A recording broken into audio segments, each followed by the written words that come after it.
സമസ്ത പൊതുപരീക്ഷയിൽ top plus കരസ്ഥമാക്കിയ 2 മദ്രസ വിദ്യാർത്ഥികളെ മുസ്ലിം league Mannur panchayat അംഗങ്ങളുടെ നേതൃത്വത്തിൽ ആദരിച്ചു. മണ്ണൂർ സ്വദേശികളായ മുഹമ്മദ് ഷിയാസ്, ഹഫ്നാൻ എന്നിവരെയാണ് ആദരിച്ചത്. പഞ്ചായത്ത് അംഗം വി എം അൻവർ സാദിഖ് ഇരുവർക്കും ഉപഹാരം സമ്മാനിച്ചു. പഞ്ചായത്ത് അംഗങ്ങളായ Shabitha Muneer, Dhanya Krishnadas, C H Haseena, OB Fasil എന്നിവർ പങ്കെടുത്തു. വളരെയധികം പ്രശംസിക്കേണ്ടതാണ്, വളരെയധികം സന്തോഷിക്കേണ്ടതാണ്.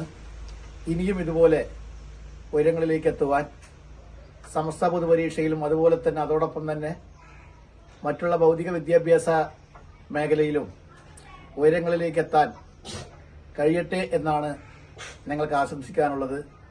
എന്നും ഞങ്ങൾ ഇതുപോലെ കഴിവുള്ളവരുടെ കൂടെ, കഴിവുള്ള കുട്ടികളുടെ കൂടെ ഉണ്ടാവുകയും അതുപോലെ തന്നെ മുന്നോട്ട് വരുന്ന എല്ലാ കുട്ടികളെയും സ്കോളർഷിപ്പ് പോലെയുള്ള മറ്റുള്ള പല കാര്യങ്ങളും നൽകി അവരെ പ്രോത്സാഹിപ്പിക്കാനും എന്നും കൂടെ ഉണ്ടാവുമെന്നാണ് ഞങ്ങൾക്ക് സൂചിപ്പിക്കാനുള്ളത്.